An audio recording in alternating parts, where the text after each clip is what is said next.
It's time to welcome our next guest, Mr. Steve Beckett. Hello and thank you.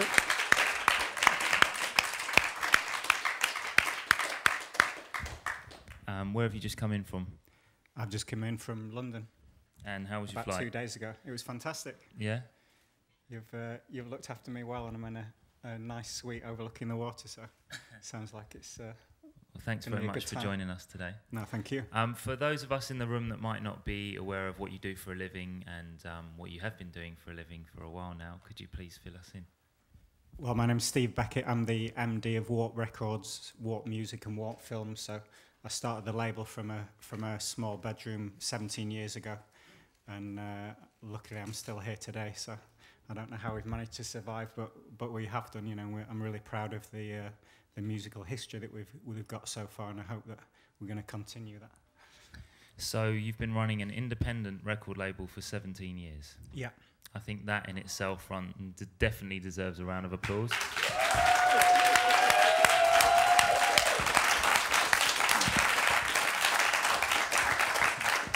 I mean, in this day and age, that's truly incredible. What's the secret?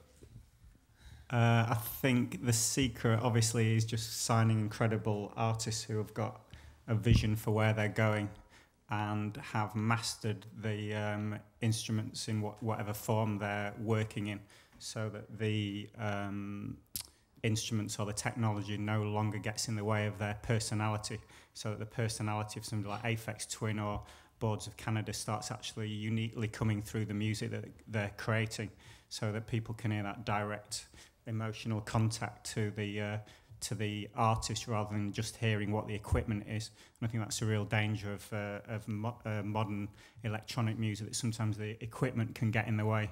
So I think that's really a key part of why we've been successful. And then I think the other side of it is the parts that a lot of the labels just don't take seriously, which is all the so-called boring stuff, like the accounting and paying people that are, you know, that you're booking the studios out, or the crews that you're using for the tours, so that all that stuff is taken care of, so that the artist can be supported and knows that he's going to get paid and he can make a living from what he loves doing. So, you know, we've got a great reputation. I'm sure Mark will confirm this, that we're one of the few labels that actually pay artists right on the dot when we say we're going to pay them, and really clearly account to them, so that you know, we're still managing to work with artists that I've been working with for 17 years, like Nightmares on Wax or LFO or Autechre and Aphex Twin. You know, I've been working with those guys for 10 years. So I think that those two things have been a real key part of why we're still successful. And just always looking to the future and not getting stuck in, you know, the way that the music business is going. You know, the music business at the moment has just got such a negative, paranoid fear about what's coming in the future. I haven't got any of that fear whatsoever. We're looking to the future really positively about the way music's going to be enjoyed and used by people, and we're making the moves now to make sure that we're taking advantage of that, and that our artists are taking advantage of it as well, rather than sort of put our heads in the sand and just hoping that nobody downloads music, and that it shouldn't be like that. You know, it is like that, and that's how we've got to adapt to the new today, basically. And talking of which, I mean, you were way ahead of time with that anyway, because you started one of the very first electronic download sites. Do you want to tell us about that?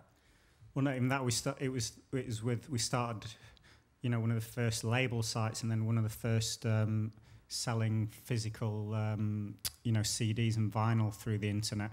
You know, that was probably about 12 years ago. You know, we weren't even using email at that time. Somebody just told me there's this thing called the internet, and you can get on it and surf. And it took us sort of 10 hours to get on it. And when we were actually surfing, it was the most miserable experience ever. You know, I imagine this sort of virtual reality suits where I could go and have virtual sex with all these people on the internet, and actually was just like watching some fucking news group talk about a black dog 12-inch for fucking 2 hours or whatever. So, but I mean, we were there really early, you know, so I could just instantly, as soon as I saw that and realised that everybody was going to be connected, realise that that was the future of music and the future of getting to people. So just straight away, we just did what we could to start building a label website, just telling people, you know, about the catalogue. And then we start to actually, you know, physically sell CDs and vinyl. And then maybe 5 or 6 years later, you know, we made the same move to distributing the stuff through downloads. And what's that website called? Well, the label website is warprecords.com, and the digital download store is called bleep.com. And now we do, you know, loads of other labels catalogue as well. And how have you seen that progress over the last 5 or 6 years? Well, it's like anything. It starts off really slow if you're ahead of the game, sort of thing, because people, the audience and the customers are trying to catch up. But now, you know, it's really taken off, and between Watermark and Bleep, it's probably like 25% of our turnover as a label. If we hadn't done that, I think, you know, we'd probably be in trouble now, like a lot of the other labels are at the moment. But, you know, we've just had our 2 biggest years, which is definitely, I think, due to those moves that we made sort of 10 years ago, you know. I mean, you spoke about the vision of the artists on the record label. What was your vision and your ethic, musically speaking, when you started the label? Well, when we first started, we were running a small record shop in Sheffield. It was just like a tiny shop about the size of that, you know, the corner of that room. And it, what year was that? The shop was about 1986. And, you know, at that time we were doing rock music and a little bit of dance music, but mainly hip-hop. But then 87, 88, you know, all the Transmat stuff started coming over, and the New Groove and Big Shot and all these really exciting labels from the States.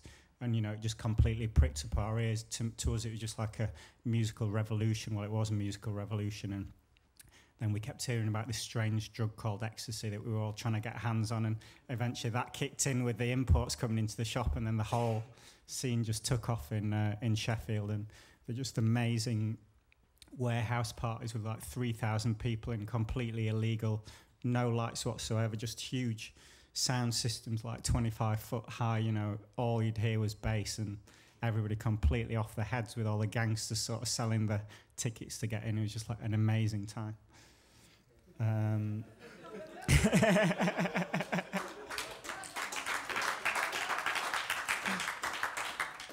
I always remember being completely off my nut. It was like Jailhouse Rock, you know, when you see those metal walkways, and then just people on it just dancing their heads off, but the whole thing was just starting to collapse in pitch black, and it was just like, this is so dangerous, but it just felt so great. And then you get the police who just turn up with all the dogs and come in and like clear everybody out, with everybody off their heads on ecstasy, trying to hug the dogs. So what was the question? Well, that's how we started. I think that we were talking about an era, and that definitely sounds like it sums up an era for you. Yeah. How there long wasn't did a that great last, deal of vision at that time. Yeah. It was the vision for the label was, obviously we were right in the middle of this revolution, so all the DJs were coming into the shop buying their tunes for the weekend, but at the same time it's like they're all having a go at trying to make their own tracks. So you get people like Nightmares on Wax or DJ Martin from LFO coming in and going, oh, I've got this tune, and you know, we'd actually try it out in the club that weekend, and you'd see the audience go insane. So it was just like, it seems like the right time to just press up 500 records and hired a car and drove it around the country and tried to sell them. And what was that first record that you pressed 500 of? Forge Masters, Track with No Name. So how long did that crazy period last for you? That man? About 20 years. Yeah.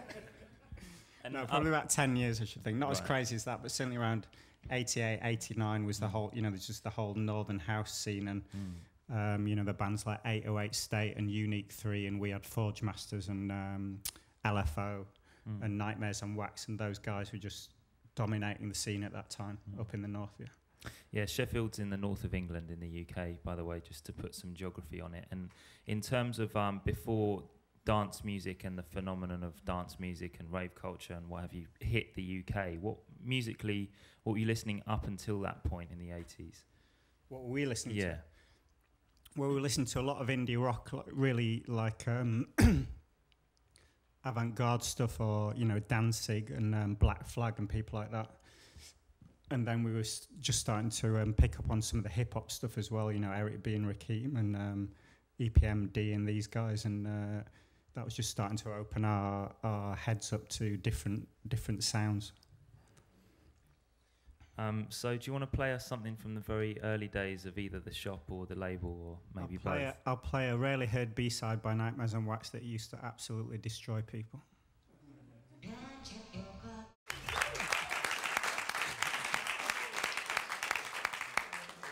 never been clapped from playing from iTunes before. So who's that? That was Nightmares on Wax.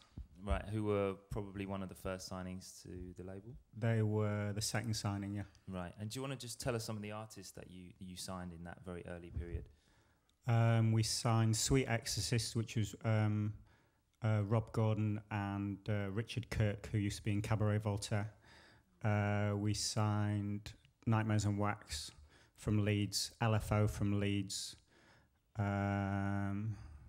and we did a lot of different offshoot things with those guys as well. But I think they were the main big artists at that time.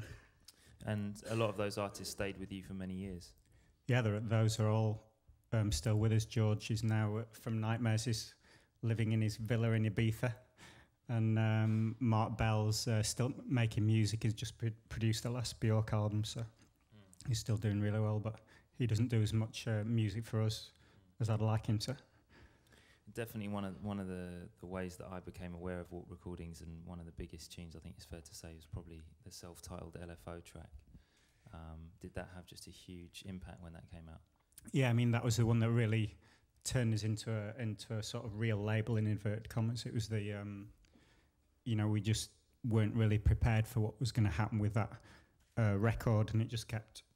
It was in the times when a single could just like come out and then keep going up and up and up, and at first it just sort of sneaked into the 40, and then next week it was like in the 20, and then it was number 12, and that was the time when we sold 130,000 12 inches at that time, so it was just unbelievable. You'd get the same chart position now with selling 3,000 records. It's just absolutely crazy, So shall I give us a blast of that?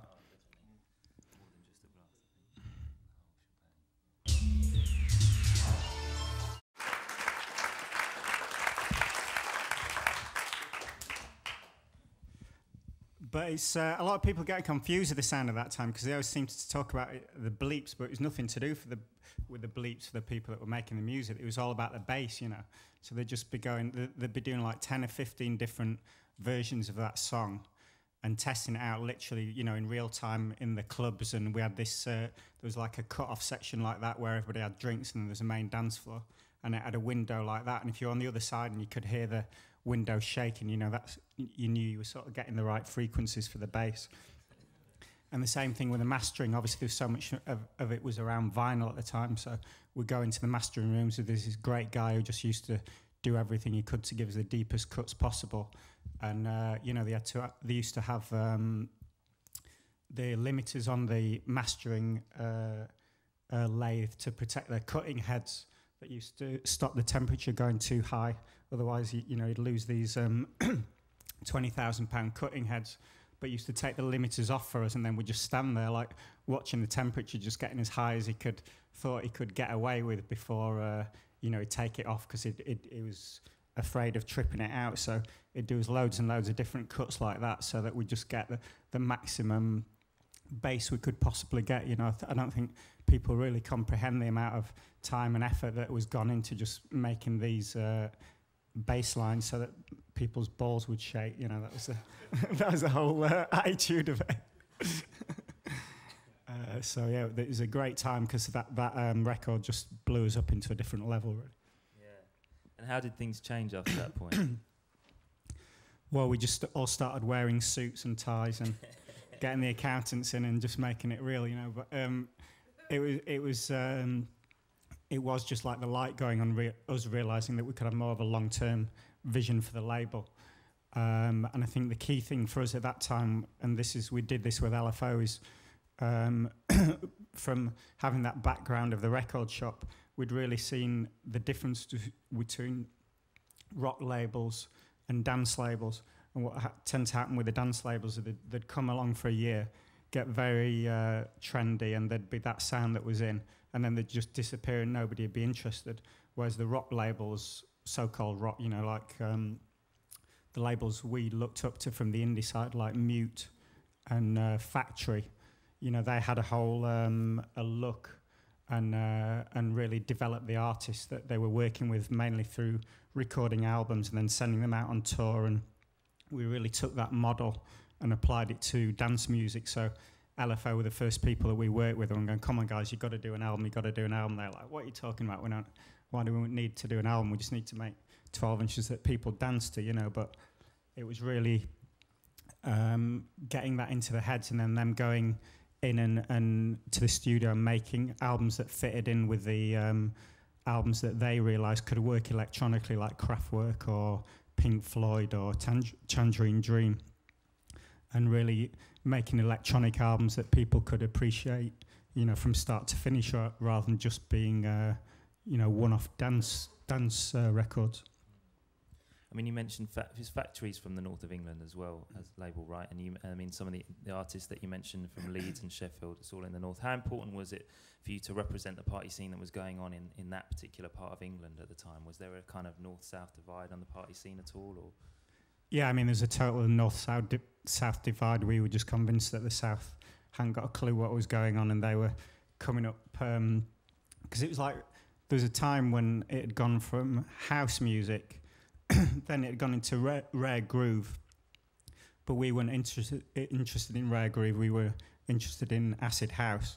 So we'd have all these guys from London coming up going, "Oh, house music's over. You know, we're into rare groove down there." We're going, "This isn't fucking house. This is acid house." listen to it. You know. And then gradually the whole thing took off, and there were just these huge parties, and that's what we were really into. So yeah, there was a definite north-south divide. Yeah. How many people at your average party? Anything from like 500 to 2,000. And what were the? It was all the football hooligans, because the ecstasy had started getting into the football hooligans, and instead of them all going out and getting totally hammered on beer and fighting, they were suddenly selling all the E's and hugging each other and just having a great time. So it was like. It had a real sort of edgy feel to it as well, which was, you know, I always remember going into this blues club. You walk into it, there's a shotgun. Somebody sticks a shotgun in your face, and then they just look them in the eye, smile, and then he pulls the shotgun down and blows like smoke into your mouth while you're walking. It's just like shit like that going on all the time. And what were the records and the artists from the US that were influencing DJs and yourselves heavily at that time? Well, again, it was very much around the labels at that time. So it was like Big Shot was a massive label that we were into from Canada, and then there was New Groove, and later on Transmat. You know, Transmat was the big one to us. And Tracks, of course. You know, Tracks, when the Acid Tracks record came in, that just changed everything. And did you end up working with any of those artists, or did you just make a conscious decision? Not to really, keep it yeah, because we were sort of trying to. Because Network from Birmingham was tending to do that. They were licensing a lot of the stuff over from the States, where we was more interested in finding the people that were hearing that sound, but putting their own unique spin on it. So as you realised that the record sales were going through the roof, I mean, how did you make the decisions in terms of who you're going to sign and how you're going to develop the artist? Because it seems to me that, you know, unlike many independent record labels, there was a great deal of investment went into the artists themselves and artist development in a more traditional record label way. How did you develop that? Well, it was, like I say, it was very much from that we were, even though it was new music, we were coming at it from a rock angle in a way. So we were getting these artists to go out on tour and put real great live shows together. And we were, they were doing all the classic things like making videos and doing interviews, doing press photos, you know, very much marketing it in a rock way, where you just send the band out for 6 months to a year, and you'd have singles after the albums to support it. So it was that's the way we worked it really at that time. And then other artists start to see that and see that it was working and see that those guys were making a career from it. So, you know, they sort of get it into the head. I mean, it seems obvious now, but at that time it was just like people weren't interested in doing it. They were very much just doing 12 inches. I mean, at that period in the 90s, there was obviously started to be some dance music subsidiaries of major record labels and so on, and some indies started to get bought, etc. as it started to blow up. Did you start to get the calls, and when did they come? I remember getting the calls from Virgin, from like Richard Branson's right-hand man or whatever, and getting us up into the, into the top rooms where they had. I remember he had pictures of all his sports cars on the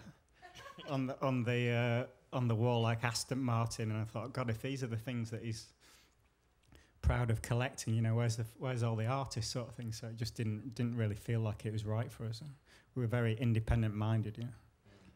And was it hard for you? Has it been hard over 17 years to resist those phone calls? Because I guess they must have come quite a few times. They start off, when you first start off, you get a lot of calls, but when you've been going as long as we do, there's nobody really going to, just pick up the phone and going, hey, do you want to sell your label? So it just doesn't happen, you know.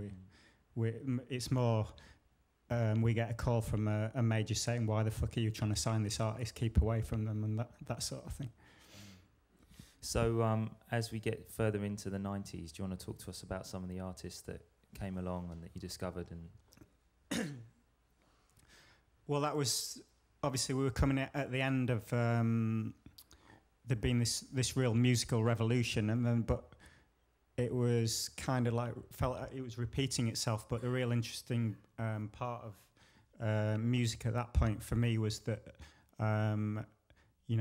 The sessions that had happened when you came back from the clubs at 4 or 5 in the morning, and people were playing tracks that they'd made themselves, but weren't necessarily intended for the dance floor. So I just really started realising, and these tracks were sort of appearing on B-sides, and you get all these artists like B12 and Black Dog and Polygon Window, Aphex Twin, and Autechre just sending us tapes in. These people making music that had got a reference to dance music, but it really wasn't aimed at the dance floor anymore. It was very much aimed at listening. So I just started realising, there's this real scene going on, and that's when we started putting this compilation together called Artificial Intelligence. And that was really the second phase of the label, where we signed all these artists like Aphex Twin, Autechre, Black Dog and B12. And again, we just went on to a different level, because these artists just became really respected in their own right as making real cutting-edge music that was, pushing the boundaries of electronic music at that time. So, shall I play a B12 track? I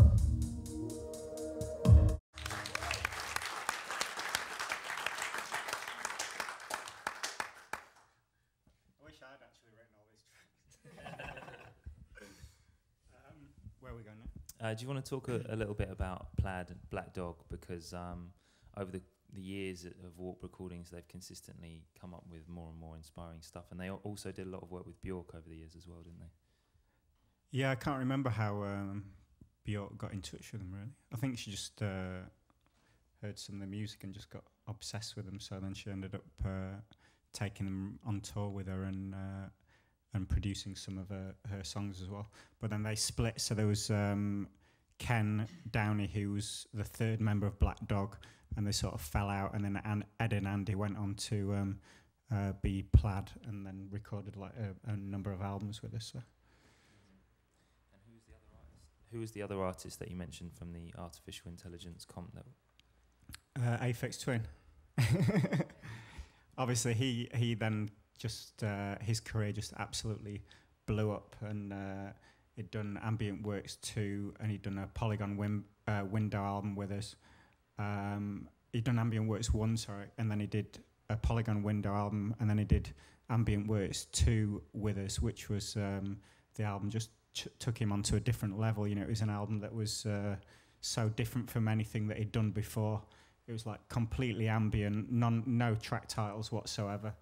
And he made the whole thing while like forcing himself to lucid dream. So he was putting himself in these really tough situations where he couldn't sleep. So you'd literally be with him and he'd falling asleep while he's sitting with you and getting up in the middle of the night and just forcing himself to get into these dream states, and then in the dreams he was going and you know, actually writing the songs and then coming back and trying to remember them and recording the album in that state. So from Ambient Works 2 onwards, his career just went to a different level. And then after that, of course, there was the big Chris Cunningham related video. So we did a single called "Come to Daddy," which had this big horror video. I'm sure most of you have seen it. And then we did "Window Liquor," which again just took him to an even different level, where it just became some, you know, the video and the music just became one thing, much to his annoyance. You know, people come up to him and go, "I love your video," and it's like, "It's not my fucking video. I didn't make it." So Aphex Twin just definitely became one of the biggest artists that we'd work with at that time, and definitely became a sort of defining artist for the label. But what I love about Aphex, and I'm sure a lot of other people do, is it's not necessarily the A-sides or the tracks that he's known for. To me, it's all the little B-sides that are tucked away, where he's really just pushing the boundaries of his own abilities. And I think this track I'm just going to play, Bucephalus Bouncing Ball. I don't even know if we're out of sync in terms of the timing and everything, but for me it just sums up the creativity and the way that he's just pushing the boundaries of the equipment that he's working with. And not a lot of, you know, most people who know his music don't necessarily know these B-sides, but I just think this is an incredible record.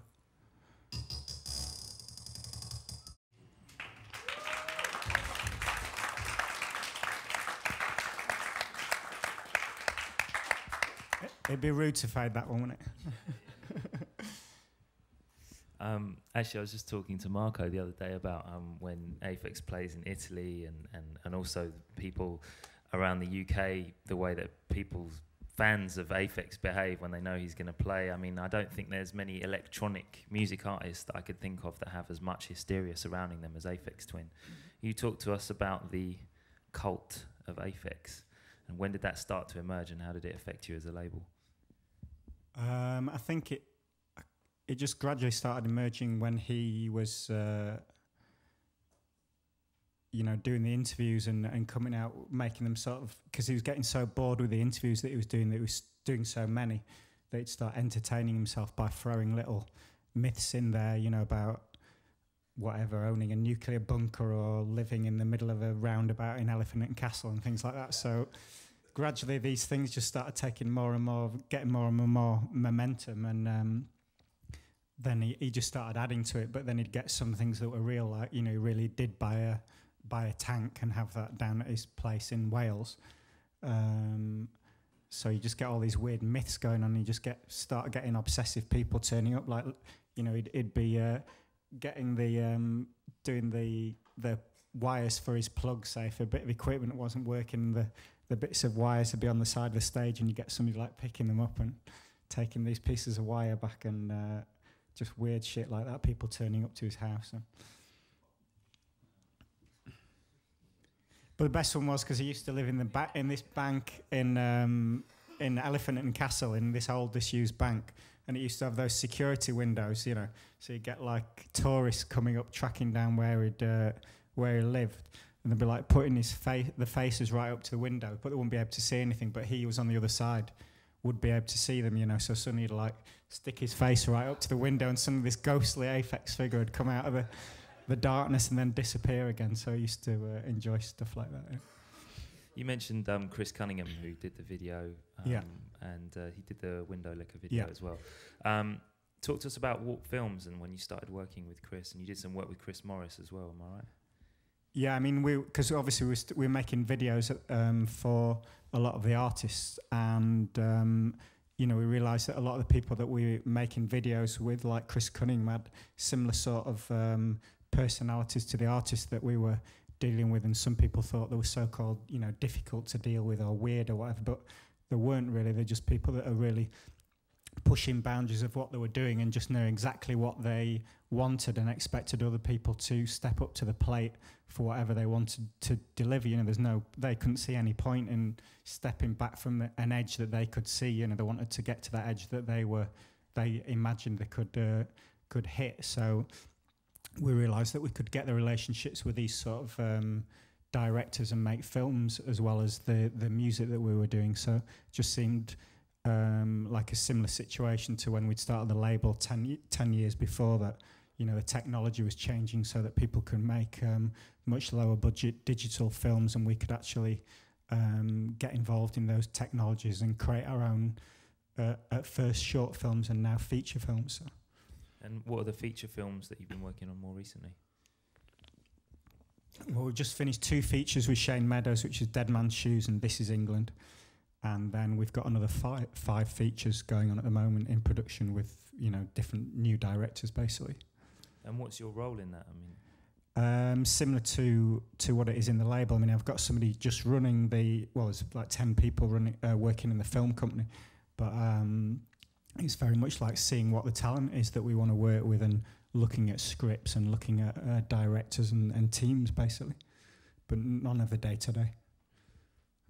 So following the artificial intelligence and some albums from Autechre and Black Dog and Aphex Twin and loads of 12 inches in the 90s, there was a point where there was almost, well, some people would call it a change of direction. You might call it expanding the horizons, but there was definitely a moment where live music started coming out on Warp, or more organic live recorded music, what some people might call indie or rock or whatever. When did you make the decision to go in that direction? I think it was probably after Artificial Intelligence 2 when I was speaking to my partner Rob and just realising that we couldn't just keep going as now that's what I call Artificial Intelligence 3 and 4 and 5, and just sort of doing the same thing. I've always really wanted to push boundaries and do work in different areas. Like I say, we started from an indie rock shop when we, back in 86, 87, so it seemed like a natural progression for us to work with other artists who had different influences, but still very much had their roots in electronic music. So I think Broadcast and Seafield were maybe some of the first acts that we worked with that were very much, they knew the whole history of Music Concrete and Parmigiani and Stockhausen and John Cage and Steve Reich and all these great classical avant-garde composers, but they were using that those influences and sort of bring it into a rock environment. And that's, when I heard that music, it just seemed to totally fit with the ethos of the label. So we started working with those acts, and they totally fit with the other acts we're working with. And where are some Broadcast from? Yeah. Where are they from? From Birmingham.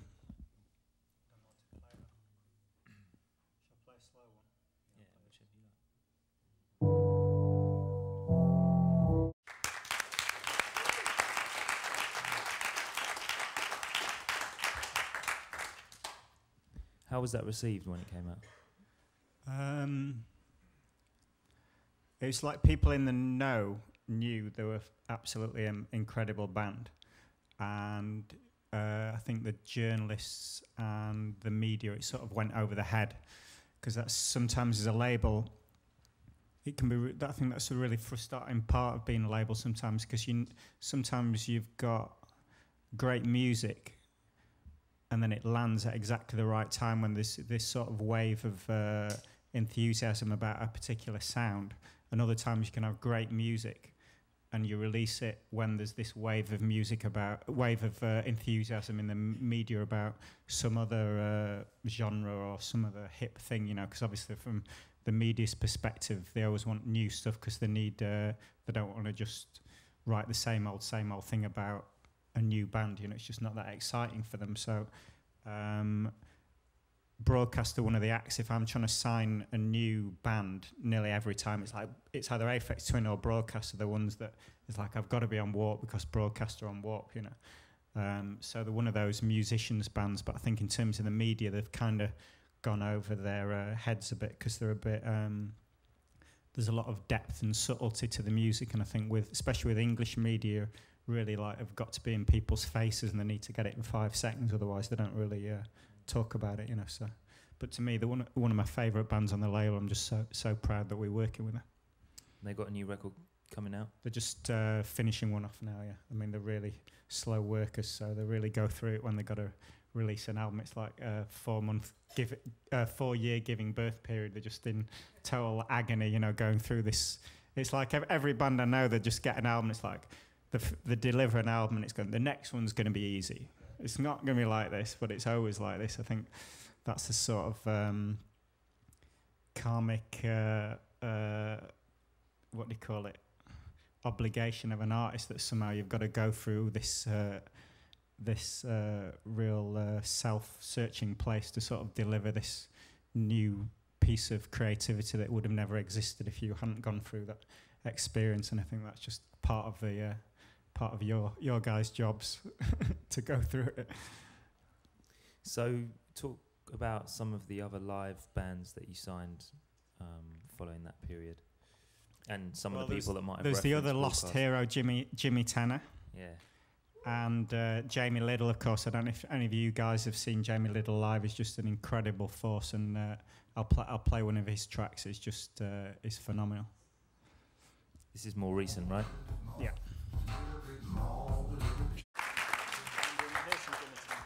Yeah, we should talk about Jamie first, though, because I mean, you seem to manage to find these artists that are just so unique. There's definitely only one Jamie Liddell. Anyone that's managed to see him live, he really takes the whole live electronics performance thing to a whole nother level, right?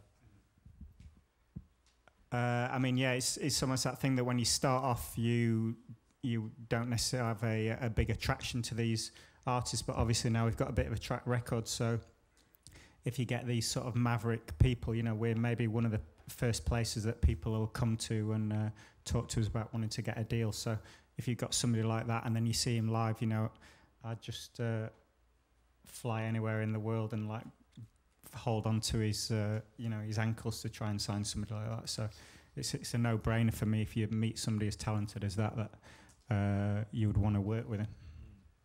And talking of unique, let's talk about Jimmy Tanner. Another great unsung hero. What's it like working with him?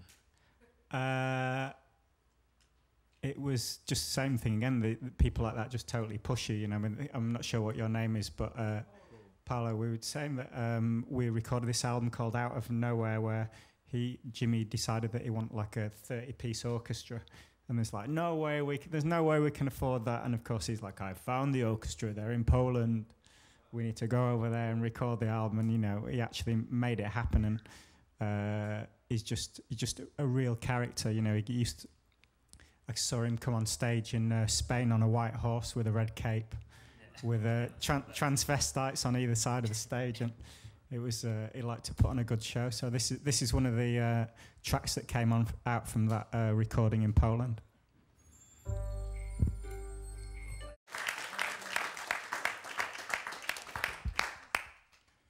So yeah, we just. I mean, we could play out records for sort of 5 hours solid. You know, there's Vincent Gallo's another incredible person to work with, and then there was still great electronic artists coming through. Obviously, we signed Square Push around about that time, who was like to us was doing his slant of our slant of drum and bass. You know, there's a lot of drum and bass for us felt a bit. Too straight for the Warp label, but then this freak started coming out of the scene that was called Square Pusher, that was you know, to us just again he'd got the depth of musical knowledge, and he'd got that link into music concrete, and the real obviously he was an incredible bassist, so he got that real musicality. So again, he was somebody that I really wanted to work with. And then just after that we worked with Boards of Canada as well. So Boards of Canada. Or maybe play one Square Pusher track and one Boards of Canada track, and then I could go forever, but then we'll open it up to questions or something. Yeah? Hold on, where's Square Pusher? This is just another 12 that I did, but I love this tune.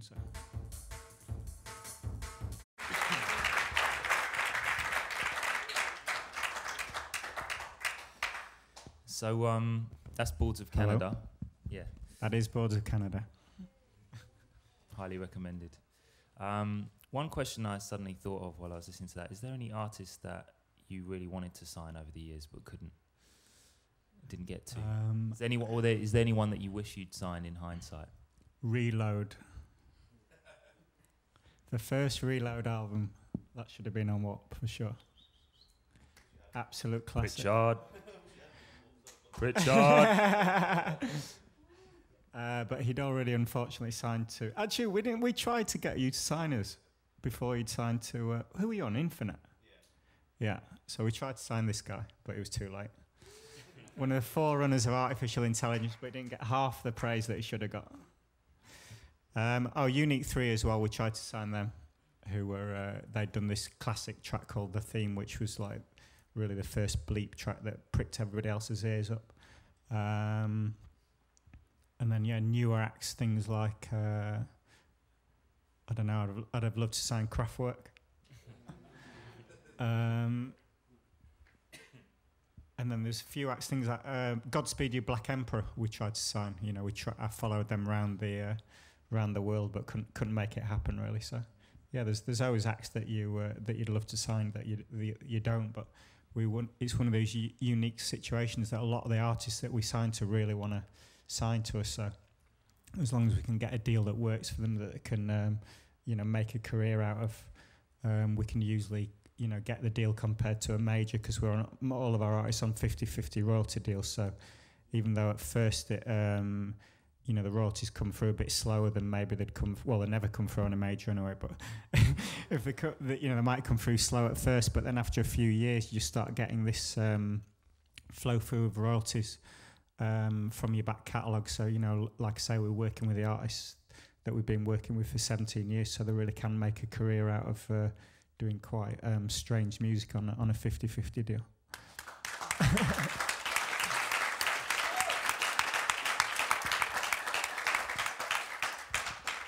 And what was the signing process when you wanted to sign an act?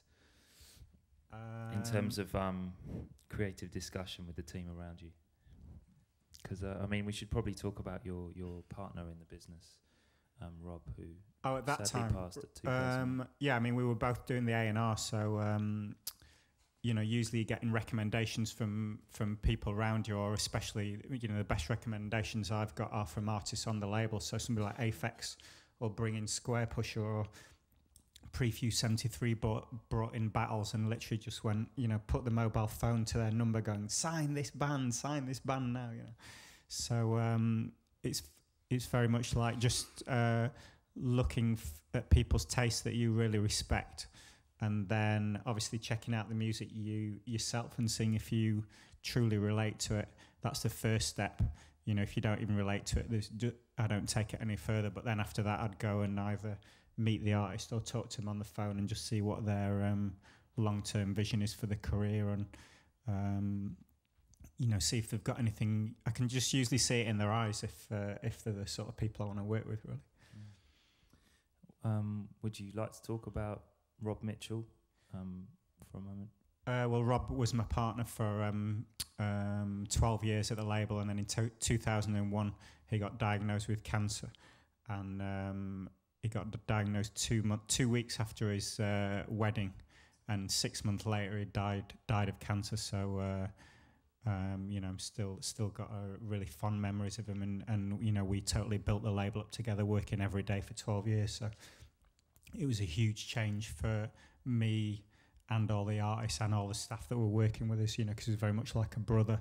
And a lot of the artists, we divided the roster between the two people, so suddenly all the artists were being taken care of by me. So it was like a sort of doubling of the workload just in a week. So yeah, it was a really tough period, but also I just see it as like the most important event that ever happened in my life, because I was actually with him when he died. So it was it just really put my life into perspective, and made me realise what was important, which is just putting love and creativity out into the world, and nothing else really matters. And that sounds like a cliche, but when you're actually facing death, it's like those cliches just become real.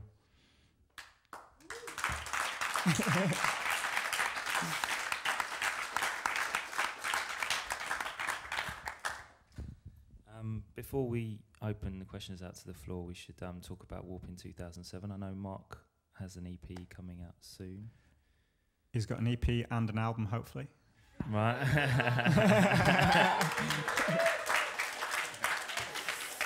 And we've also signed an act who did the Red Bull Academy last year called Flying Lotus. Yeah.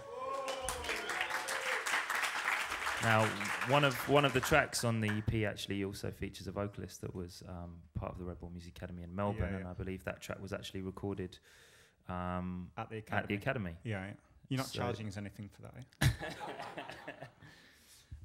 And then we're talking to another guy here, Hudson Mohawk, who hopefully can get a deal penned this week.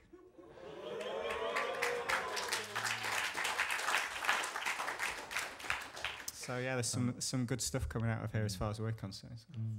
It's cool that the area of definitely hip hop tempo music on an electronic side as well. You've put out stuff from Anti-Pop Consortium, from Prefuse 73, and now with Flying Lotus, you seem to really be and supporting harmonic, and of course Harmonic as well, Harmonic 33. You seem to really be supporting that side as well, which is really positive. Yeah, it's not about supporting it. It's just I just love that sort of music. Like I say, when we started the shop, all we were selling before the house thing took off was hip hop. So it really feels like I've got hip hop in a lot of in my blood sort of thing, and it's really in a lot of the artists. Somebody like Autechre, even though people would imagine them hearing them are just totally anal electronic kids. They're b-boys. They were tagging when they're fucking 11 years old around Manchester, and they totally know the hip hop, and that sort of funk of hip hop is underlying all the Autechre beats. Or a lot of the Autechre beats as well, that sort of fusion of music, concrete and really experimental music, and that's what I love about bands like that, and bringing it into the present day, like Prefuse 73, Harmonic 33, Flying Lotus, and Hudson Mohawk. Wicked. It's just got that funk in the music and that rawness, and that's what I love. But I love being able to bring that into electronic music as well. I think a lot of electronic music I don't like. It's just too timid and not really, taking its own space. I've got no power. Have you got Flying Lotus in there? I'm not sure actually. Have you? Is Lex a subsidiary of Warp? We started Lex, but I've sold it back to him now.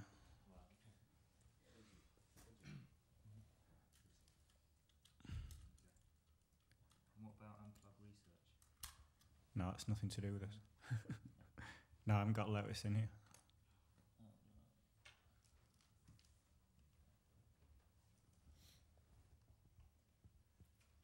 Have you got it?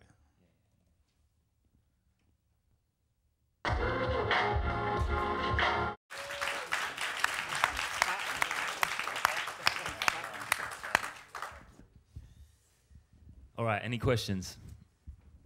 No, I've got to play one more thing, which is the latest signing, which is Battles. I don't know if any of you guys have heard this. This fucking band is unbelievable.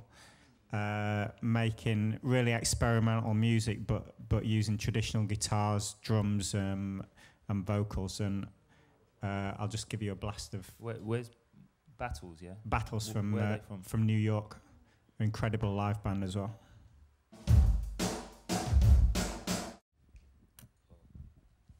Is that one out or coming out? This is out. Okay, great.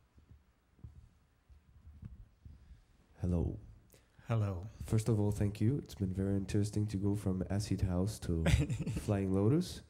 I guess you're trying to share your vision of music. So my question is, you pointed out that the key of success can be most of the time surfing on a wave and kind of getting your stuff at the right moment, right? But I want to know, for you, what is the key of a long-term vision? Like quality and no compromise or something like that? You mean the long-term vision of an artist or of the label? More like a label, yes. Like to survive in a long-term vision, not just be the fashionable label for a year and then, disappear. Because you pointed out that it happens a lot and you've been there for quite a long time now.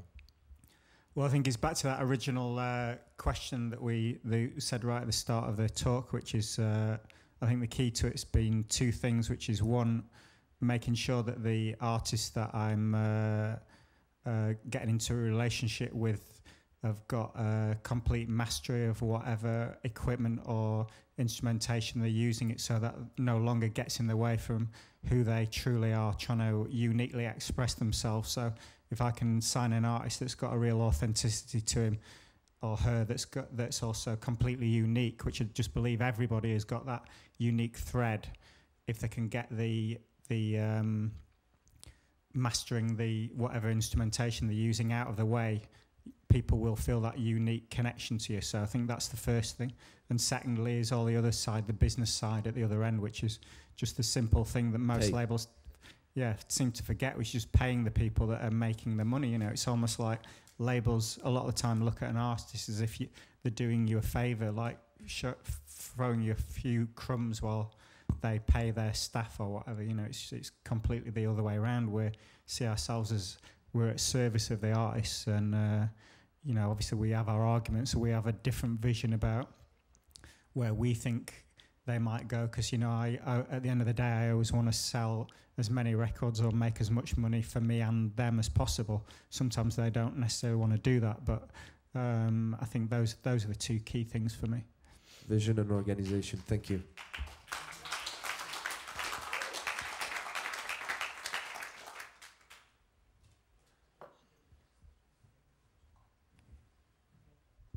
Hello, thanks for informing us of that infos.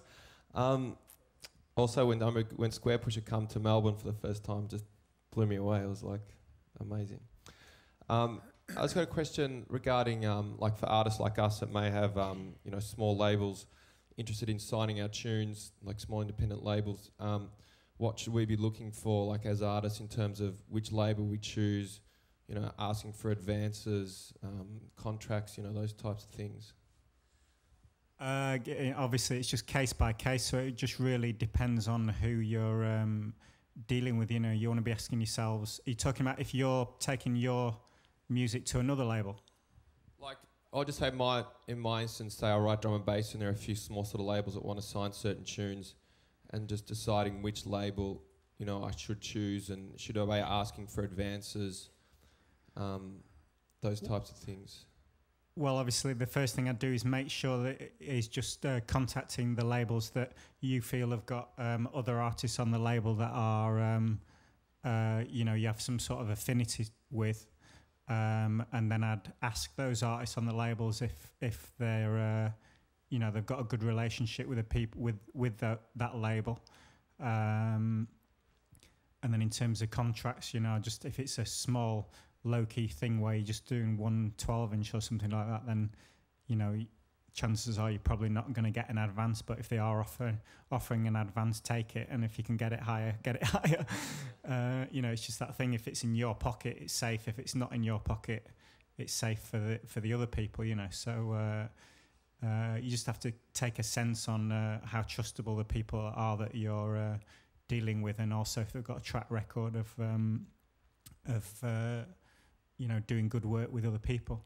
And obviously I just make sure it's totally non-exclusive, and you're just giving them those tracks, and you know, it's not necessarily a long-term thing unless it's somebody who's got a real strong reputation. All right, thank you. Hey, that's great, man. I'm from New Zealand, and like my old band, we did it independently for like 7 years. Did an EP, released 2 albums. They went kind of gold back home. And you know, in a territory the size of New Zealand, it's 4 million people. It's kind of feasible to do it independently.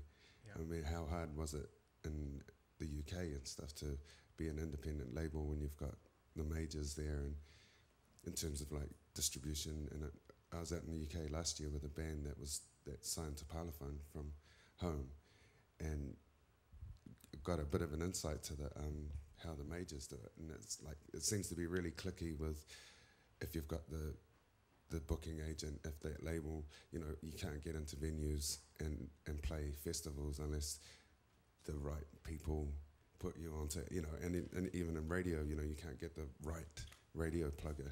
Yeah. You know, how hard has that been for you as an independent label to kind of maybe break through those establishments, or, you know, the boys' club? Well, it's still difficult, especially on the live circuit, because the live circuit is just getting more and more sewn up. You know, you've got you know, the big agents who obviously they'll put the headline act on, say if it's, I don't know,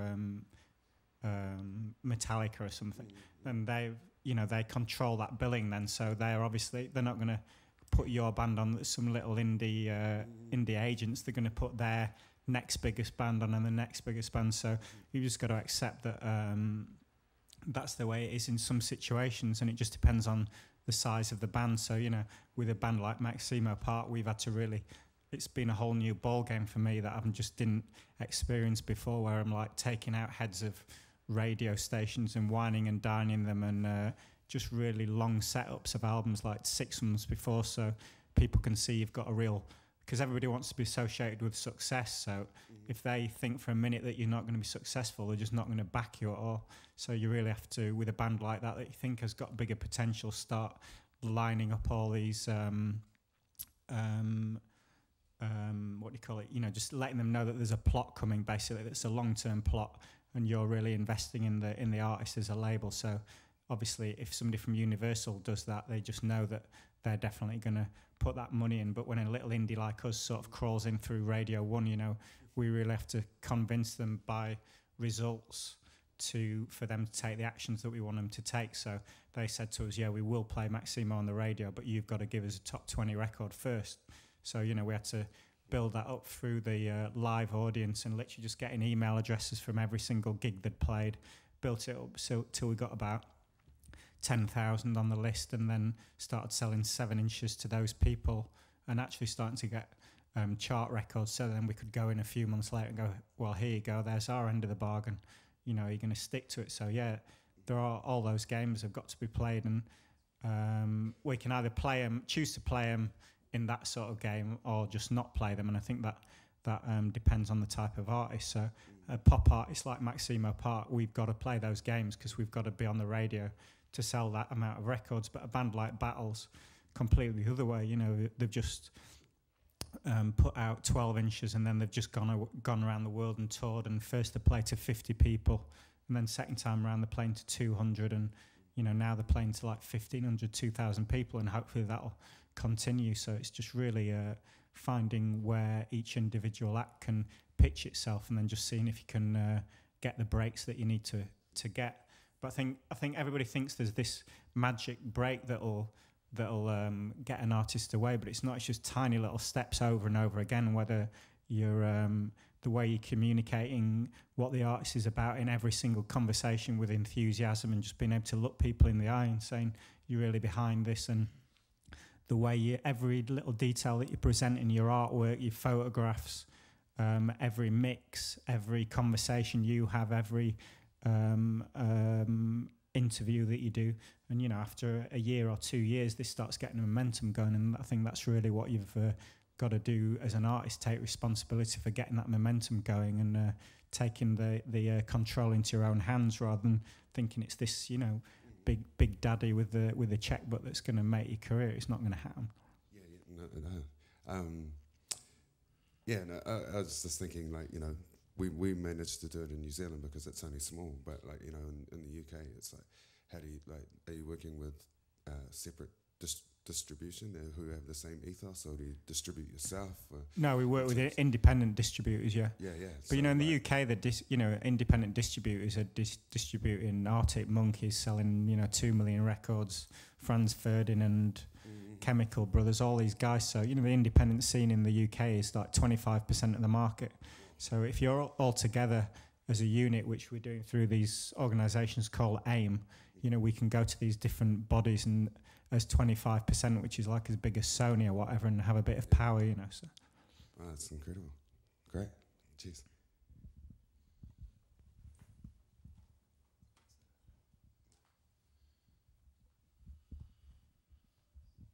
Hi. You've talked about, at the beginning, you talked about how, I mean, business was, I mean, I don't want to say booming, but definitely, you know, everything was fine with respect to, say, you know, how some of the majors are saying, you know, the business is down, we're not getting this, we're not getting that. And you mentioned also being, I mean, setting up these proper deals with your artists with a lot of back end with royalties split. Now, I mean, in a situation where you hear a lot of, you know, even independent labels that are saying, "Oh man, you know, I'm not going to do vinyl anymore. I'm not going to do this.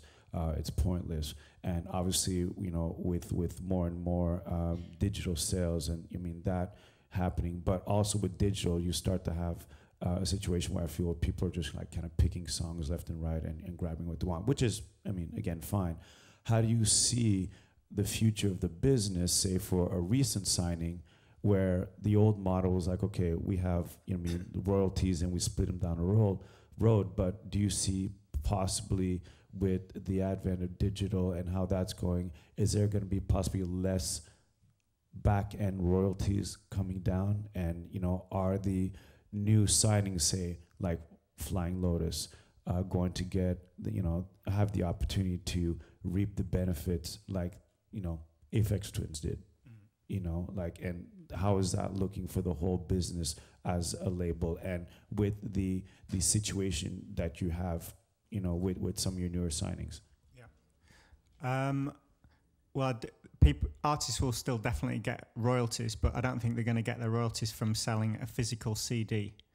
I mean, CDs are going to just dropping through the floor, and I see that curve continuing over the next 5 years. You know, downloads at the moment are going up, but they're not going up at the same rate that CDs are going down.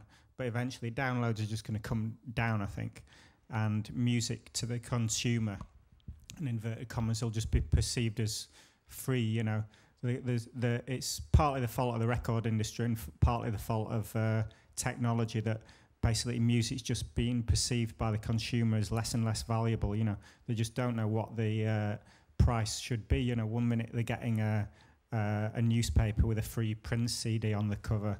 Next minute, their friend's giving them, you know, 10,000 tunes from their iTunes catalogue. So the sort of perceived sense of value of it from the consumer is just going down and down and down. So I think in 5, certainly 10 years, consumers aren't going to even have a notion of paying for music in the same sense that you don't have a notion of paying for the TV show when you turn on the TV set.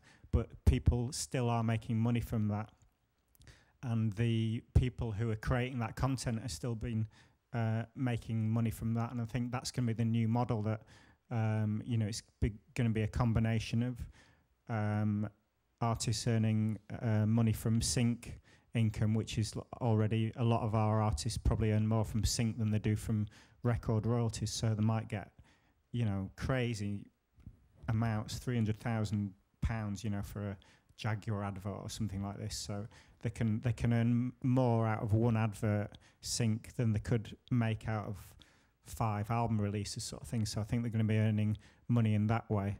And I think also they're going to be earning money in there's going to be more and more creative partnerships with brands. So brands are still going to, music is seen as like the key thing that sells products and makes the association with that product cool. So these guys doing this, they're not doing it out of the pureness of their love for everybody. You know, they want that association with cool up and coming artists because they feel that it adds to their brand value.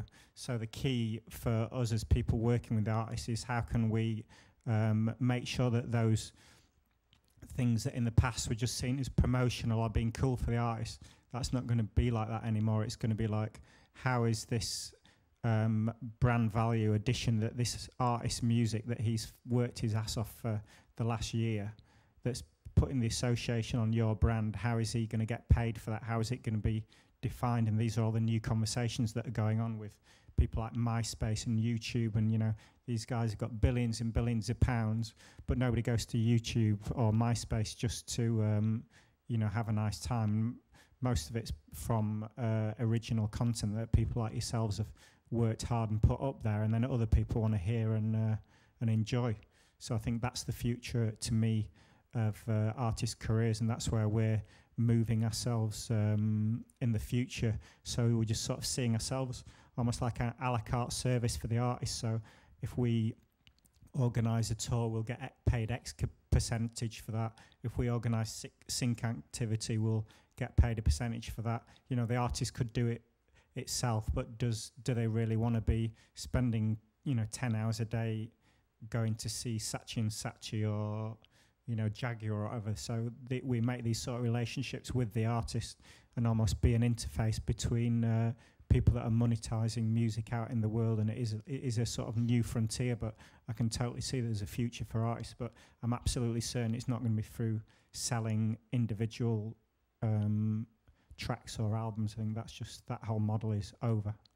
So, and just to close this conversation out, I guess, so with the recent signings or even your back catalog, you are pitching these songs as like quote unquote jingles and or, you know, to some of these advertising firms in maybe like monthly meetings, I suppose?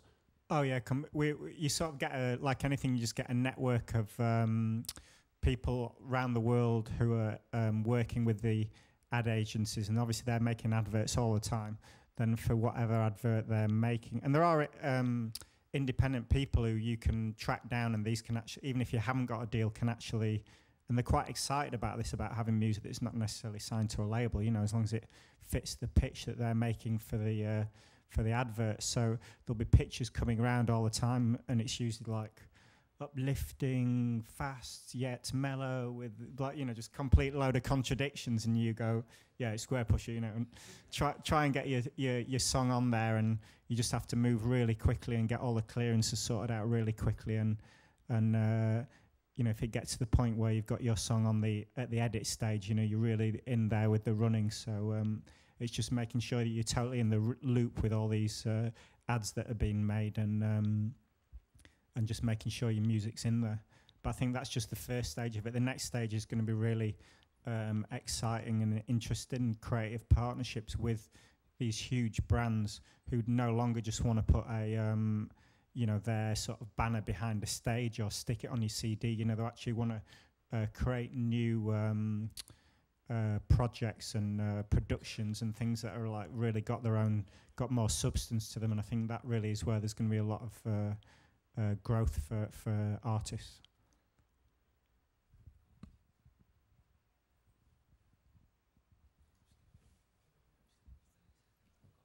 Yeah. Hi, I'm here.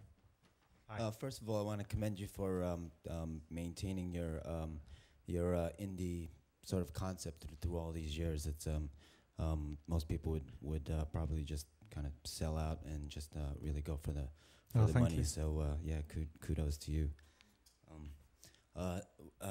First, what was your main inspiration to start the label, and what was it in your background, whether it's business or musical, made you made you like so successful? Well, my background was, well, both really. So I was trained as a mining engineer. Mining engineer. So no business background at all? No business background, no. And a musical background? Musical, I was, you know, the classic thing, I was in bands myself, in punk bands, and trying to make a career that way, and then started realising that I was actually better at doing the organising side of things than making the actual music. And then that led into setting up the record shop. And then that's when the whole acid house scene taken off, and it was just too much of a vibrant scene not to get involved with, you know, so we just, there wasn't any grand vision for the label at that time. It was very much like, let's see if we can sell these 500 records and take them around the country and see if we can get rid of them. And then once we'd done that, it just started leading to more and more things. Nice. And you had a partner right away, or was it just yourself at No, I had a partner at that time as well, who was a partner in the shop as well. Okay, and he's still there to this day? No, he. I don't know if you were here before. He died of cancer in 2001. Oh wow, Yeah. sorry. No, it's okay. That's it. Thank you.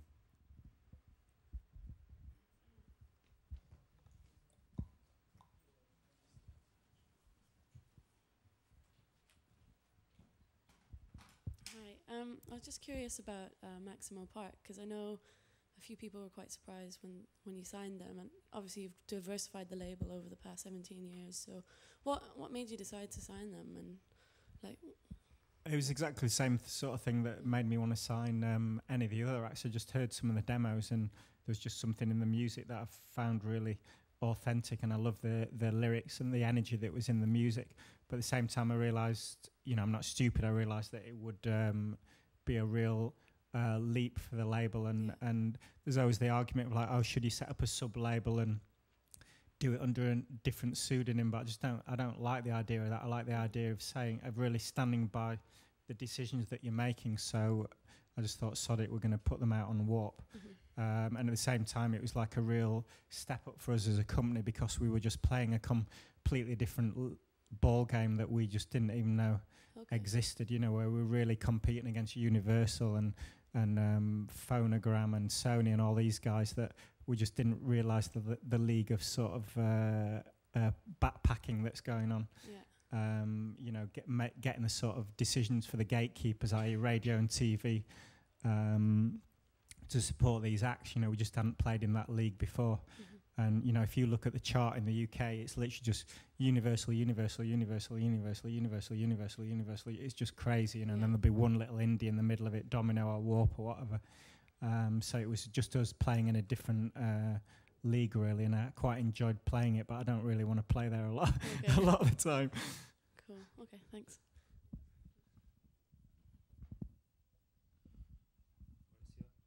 I just got another question.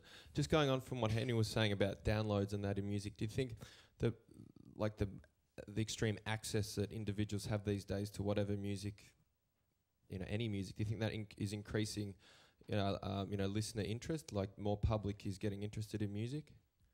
That's what I feel. I feel that there's like pros and cons like anything. So it feels like people are listening to more music than they've ever listened before. They'd listen to it in a different way. Very much like track by track, like you were saying, that I don't, you know, when I was young, people just used to get an album, they'd put the needle on the record and play from start to finish, and that was it. Whereas now it just feels like you've got track after track after track of different acts. So that's great because people are soaking up loads of different types of music, and obviously with MySpace, there's 2 million bands on there. You know, there's incredible access to unsigned music, which I think has got a real positive side. But I think on the negative side, there might be a sort of lack of subtlety to the music that's getting through. So it's almost like you've got a little radio station going on shuffle in your pocket, and the stuff that's instant, you know, gets attention, and the stuff that's maybe got a bit more subtlety might not get as much attention. But it might work the other way. It might be because you're on headphones, you get deeper into it. So I don't really know yet. And are more people going to shows, do you think, because of this? Oh my God, the live side is like crazier than it's ever been. I mean, it really summed it up with Maximo Park when we were pre-selling a download, and we pre-sold something like 800 downloads in a week, which is pretty good for a single. But at the same time, they were selling the tickets for their tour, and they sold 20,000 tickets at £20 in less than an hour, you know. So you can see where people's money's going, you know, because in a way, I think they know that they can get the music for free, but the real unique experience that they know is going to have a limited supply in it is that fixed venue with a 1,000 capacity or whatever. So they know that that's the thing they really want to purchase, so that they can have a direct emotional experience with the artist. And what about DJ culture around the world compared to the live bands? Is that going down, do you think, or up, like in terms of people attending DJ shows?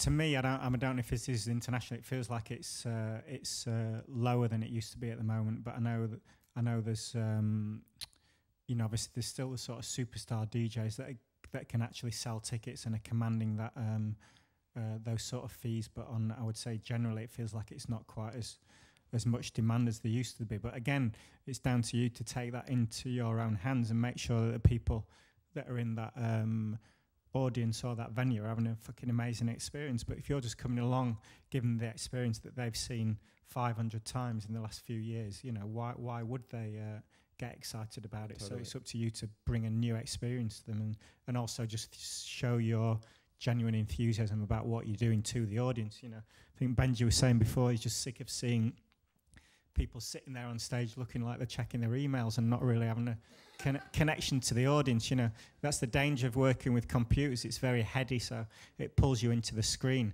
A DJ used to be standing there with his heart open, just connecting to the whole fucking audience, you know.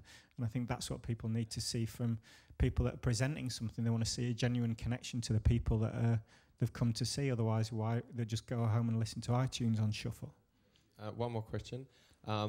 Has there been times in your career where you've thought, this is too much, you know, I've had enough, I just want to throw the whole label in, and you know what I mean? Like, it's all been too much and you've thought, I can't do this anymore? You know usually if Aphex Twin blows out a world tour 5 minutes before he's supposed to set off, because he wants to go on a picnic with his girlfriend, things like that can throw you. And obviously when my partner died, that was a huge blow where... you know, I asked a lot of questions about where I was going and why I was doing what I was doing, and definitely went through a rocky period where I just thought, you know, what's the point? And but I've come out the other end, I think. All right, thank you.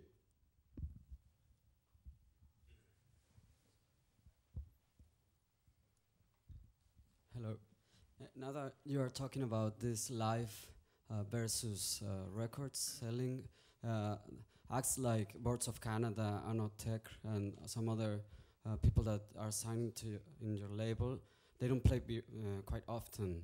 Are you gonna push them to play? Well, these acts have been out there for a long time. Maybe it's not important. It's just an example. But the new acts, are you gonna push them a little more to play more live, give more live shows? And well, I mean, as long as they've got something to say, I always encourage the acts to play live shows. Yeah, I mean, Autechre, that's a myth. They play all over the world.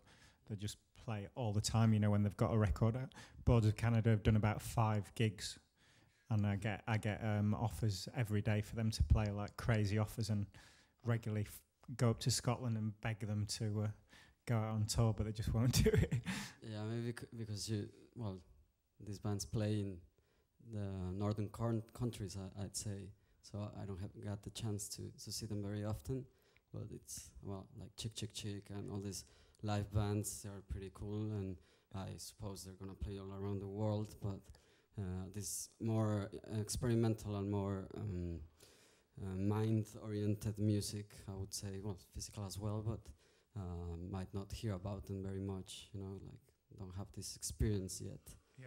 So might take them a little further around the world. Yeah. What advice do you have for somebody who wants to start a label today? I say the flippant answer would be don't. It just depends what you want to achieve. If it's if you want great riches and gold-plated taps, I wouldn't suggest starting one at the moment. But if you really move to work with some artists and you know, put some music out into the world, then I would do it. And it just depending on what sort of music is, you know, I wouldn't worry about putting this. If it's just a single release, I'd just put it out on maybe digital only, or if you can afford it, put out on 12-inch. But I think the key thing is just making sure you've genuinely got great music, not just great music that you think's good, but that you've checked out with your most hardcore friends who aren't afraid to give you honest feedback. And if they're saying this is great music, then release it. And I think, you know, even if it's just one 12-inch or one album, you've still got to do the business side and really like work out what your figures are and just be really tight on what you're spending it, and really watch, you know, how you're spending on the artwork and the manufacture and every aspect of what you're doing. Because if it just swings by a few $100 or definitely a few $1,000 at that level, you know, you're going to be have problems. So I think it's just been really sensible and watching what you're doing financially about the releases that you're releasing. But if you feel moved to do it, I'll definitely do it.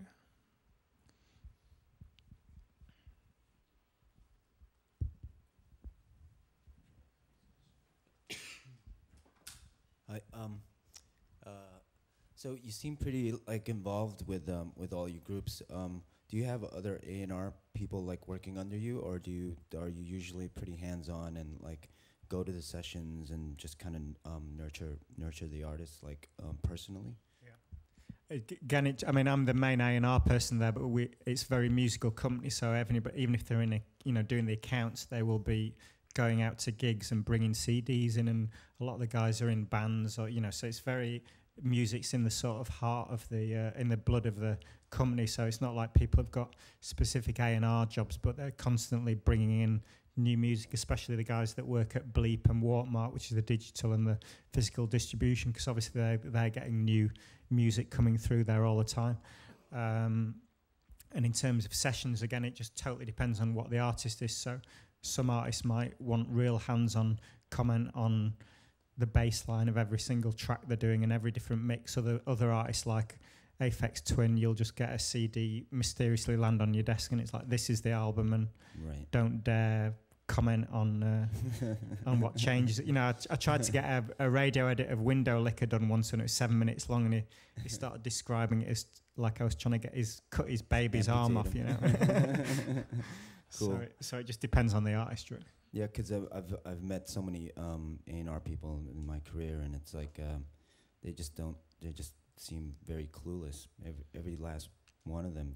I've probably met maybe one or two that I've actually really liked, and seem to have a real, true personal relationship with the artist.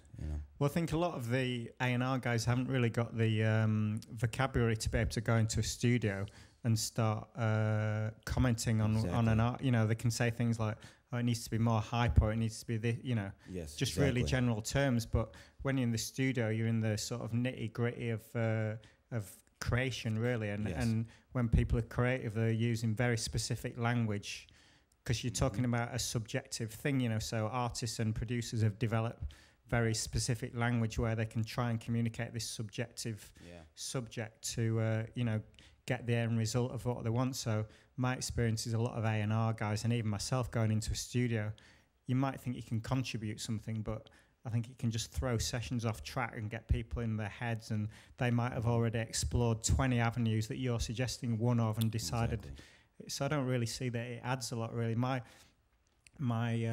vision as A&R is more like, I find the people that I trust and I know have got a creative vision.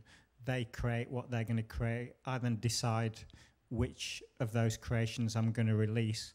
And if they've got something that they want to release that I don't believe in, I'll still probably release it anyway, But then my job is, once we've got that, it's like, right, how can I, through language, artwork, all those sort of very subtle messages that everybody unconsciously understands, how can I get that through the eye of the needle so that people are going to notice my band instead of all these hundreds on Universal or whatever? So I think that I see that as more my role, which is just finding truly creative people, and I find those through the having a quite deep, authentic conversation with them, and by the end of that conversation I know whether they're people that I want to work with or not. Right. Wow, that's excellent. Awesome. Yes, Mark.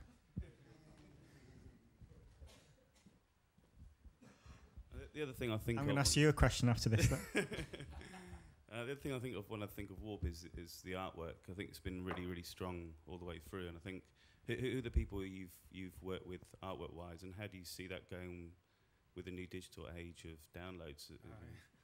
What's going to happen to that? It's a really good question, that, because obviously we used to when we started off with these beautiful 12-inch sleeves for album, and you'd sit, the classic thing, if you like, you'd listen to the album and you'd sit there skinning up on this beautiful and drinking your Red Bull, of course, on this beautiful sleeve, and you could really soak in what the music was about. But as it's going to more and more downloads, you're just seeing this tiny little JPEG like that just really doesn't get anything over. So I think there's going to be a huge change in design where it's almost going to become icons again, where any subtlety or depth in the artwork is not going to be relevant, really, or you need to do some associated artwork or interactive artwork that gets that over, because you're just not going to get it over from the JPEG. But I think all that aspect of what you're doing is just so important. Some people, you get some artists who's like, I don't care about what the artwork is, but it's all sending messages to the audience, and it's it's representing you as an artist. And I think it's just so important to get every single sentence of a press release or biog or every photograph or every piece of artwork just really truly representing who you are, because there's just so much noise out there that people are bombarded with all these different images, and the one thing that people are really starved of is attention. So if you can get people's attention, that's really a key thing, that you need to go deeper with people rather than wider. So not throw loads of imagery and loads of messages at them and loads of money. Just go as deep as you can, so that it hits something on a deeper level with people, so they can really get that direct connection with the artist. That's what I feel anyway. And who are the people that you use? So I think you started off with Designers Republic. Well, Designers Republic, because they were based in Sheffield at the time, so we were just really lucky that you know, it was like you're sort of writing on your list of things you've got to do. It's like artwork, who does that? And then you ask around, it's like, oh, these guys call Designers Republic in Sheffield, so we go down and meet them and everything. But you know, we didn't know at the time that were like some of the best designers on the planet, so they really like added a lot to and started giving us a really strong look with all the releases. So you know, we're just really fortunate in that case to get involved with them. And then it's same thing now, you know, just look for any great photographers or directors or artwork people that I can. I'm just constantly looking at magazines or websites or whatever and just seeing if there's anything that's sticking out that that we can work with, that can contribute to what we do. And the question I was going to ask you is, if you can sign a contract 4 years ago for a Reload album, where is it? I gave you another album instead. It's coming next year. He's been saying that for 4 years. I'm in the birthing process.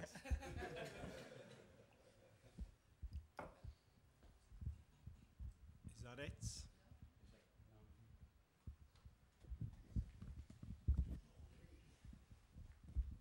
Oh, sorry, guys. I know everyone's hungry. I'm sorry. Just quickly, you'd mentioned, you know, looking at the charts and, you know, 1 through 10, 1 through 15, whatever it was Universal, maybe another major. Do you think that, I mean, some of these mergers that have been happening, obviously we're down to like, I mean, 3 or 4 majors now, whatever it is. Do you think to an extent that that just may have, you know, sent a bit more of a spotlight to some of the, you know, I mean, you know, greater indies coming up, more of the powerful indies, you know, making a bit of noise? Or has it just been exclusively, you know, I mean, the selection of the music? So what's the question about? Well, essentially, do you feel that some of these mergers that are taking place and, you know, with the, you know, them just kind of controlling a lot of the music coming to an extent, do you think that some people are starting to look in other directions and suddenly finding and discovering some of these indies that are sort of making some noise left and right?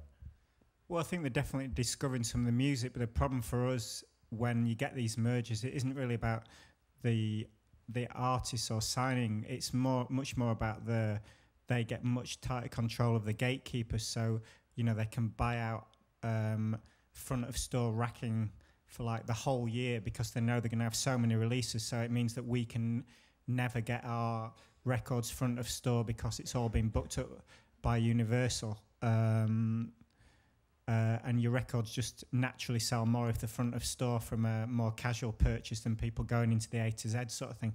So there's all those sort of just, you know, day-to-day fights that you've got with the majors. Same thing with the radio. You know, if radio knows that 80% of its playlist is going to be coming from Universal, and Universal know that they're going to have all those records played on Radio 1, you know, they can be flying these guys everywhere, putting them up in amazing hotels, all this sort of thing. So it's just that they get tighter and tighter control of those gatekeepers, which is obviously from their perspective a great thing because they then get their artists through the doors.